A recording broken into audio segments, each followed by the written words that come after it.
வணக்கம் மக்களே, நான் உங்கள் பாண்டிச்சேரி பொண்ணு பேசுகிறேங்க. இன்றைக்கி நம்ம பார்க்க போகிறது ரோஜா செடியோட நடவு முறை தாங்க. அதுக்கு நான் எடுத்துருக்கிறது தோட்டத்து மண் தான். ஸோ தோட்டத்து மண், அது கூடவே வந்து பார்த்திங்கன்னா கொக்கோ பீட்டுங்க.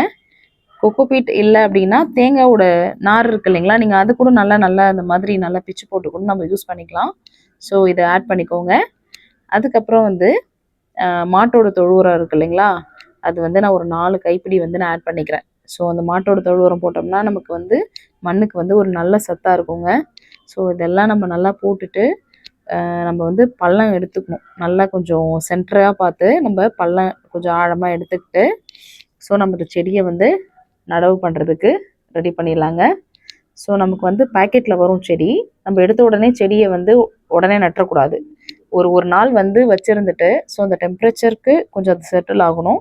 செட்டில் ஆனதுக்கப்புறம் நீங்கள் இதை நடவு பண்ணிங்கன்னா உங்களுக்கு வந்து செடி வந்து நல்லா வந்து க்ரோத் ஆகுங்க. ஸோ அந்த மாதிரி செடி நான் எடுத்துக்கிட்டேன். ஆக்சுவலாக நான் 2 கலர் சூஸ் பண்ணேன். ஒன்று வந்துட்டு லைட் பிங்க்கு, இன்னொன்று வந்து டார்க் எல்லோ. ரொம்ப பிடிச்சிருந்தது. ஸோ இதை எடுத்தாச்சு. அந்த பேக்கிங் நான் எப்படி கிழிக்கிறேன்னு பாருங்கள். ஸோ நிறைய பேர் என்ன பண்ணுவாங்க, ரொம்ப வேகமாக பிரிக்கிறேன் இல்லை கவுக்குறேன் அப்படின்னு சொல்லிட்டு பண்ணி என்ன ஆகிடும்னா, அந்த வேர் இருக்குது பார்த்தீங்களா, அது சுத்தமர வந்து தூள் தூளாகிடும். நம்ம ரொம்ப அதை கேர்ஃபுல்லாக ரொம்ப மெலுக்காக நம்ம அதை அழகாக எடுத்தோம்னாலே நமக்கு ஈஸியாக கையோடு அது வந்துடும். ஸோ அதை அழகாக அழுங்காமல் குலுங்காமல் அதை நம்ம என்ன பண்ணணும், இந்த மாதிரி பள்ளம் எடுத்து வச்சதில் நம்ம அழகாக அதை நட்டுட்டோம்னா நம்ம செடி வந்து சூப்பராக நமக்கு ரெடி ஆகிடுங்க. ஸோ பார்த்திங்கனாலே தெரியும் எவ்வளோ ஃப்ரெஷ்ஷாக, நல்லா பார்க்கவே ரொம்ப கலர்ஃபுல்லாக ரொம்ப அழகாக இருக்குல்ல. ஸோ இந்த மாதிரி தாங்க நம்ம நடணும்.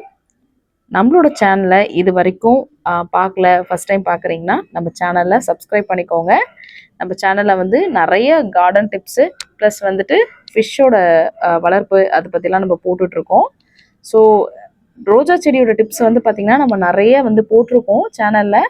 ஸோ அதனோட டிஸ்கிரிப்ஷன் பாக்ஸ் வந்து நான் வீடியோவில் வந்து லிங்க் கொடுக்குறேன், நீங்கள் கண்டிப்பாக மறக்காமல் பாருங்கள். அதே போல் நமக்கு வந்து ரோஜா செடிகளுக்கு வந்து பார்த்திங்கன்னா செம்மண் இருந்ததுன்னா நமக்கு நிறைய ரோஜா பூ வந்து நிறைய மொட்டுக்கள் வைக்கும். நல்லா மண்ணோட வளமும் வந்து நல்லா இருக்கும். ஏன்னா ரோஜா செடி பொறுத்த மட்டும் செம்மண் இருந்துச்சுன்னா ரொம்பவே நல்லதுன்னு சொல்வேன். அப்படி இல்லாட்டாலும் அதை பற்றி கவலைப்படாதீங்க. நம்மக்கிட்ட இருக்கிற தோட்டத்து மண் வச்சே நம்ம கண்டிப்பாக வந்து நம்மளால் செடியை வந்து நம்மளால் வளர்க்க முடியும். அது மட்டும் இல்லாமல் செடியை நம்ம நடவு செய்கிறத விட அதை நம்ம பராமரிக்கிறதுங்கிறதாங்க ரொம்ப முக்கியமான விஷயம். நம்ம எந்த அளவுக்கு நம்ம அந்த பிளான்ட்டுக்கு வந்து நம்ம கேரிங் கொடுக்குறோமோ ஸோ அந்த அளவுக்கு நம்மளால் அதில் இருந்து ஈல்டு எடுக்க முடியும்.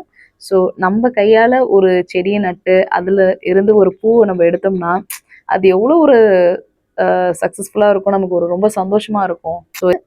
ஸோ இது ஒரு பெரிய ராக்கெட் சயின்ஸ்லாம் கிடையாதுங்க. கண்டிப்பாக நம்மளால் முடியும்.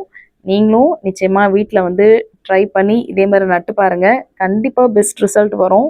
அதே போல் நிறைய பேர் என்ன பண்ணுவாங்க, செடியை வாங்கிட்டு வந்து நடுறேன்னு சொல்லிட்டு ஃபஸ்ட்டு பண்ணுற மிஸ்டேக்கே வந்து அந்த வேர் உடச்சிடுறது ஒரு விஷயம்.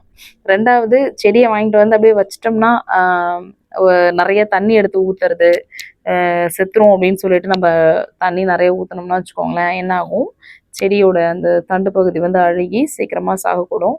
ஸோ அந்த மாதிரிலாம் பண்ணாமல் செடியை ஒரு நாள் வச்சுருந்துட்டு நீங்கள் மறுநாள் வந்து நீங்கள் நடவு செஞ்சிங்கன்னா கண்டிப்பாக உங்கள் வீட்டில் வந்துட்டு இந்த செடிகள் வந்து அழகாக பூக்கும்.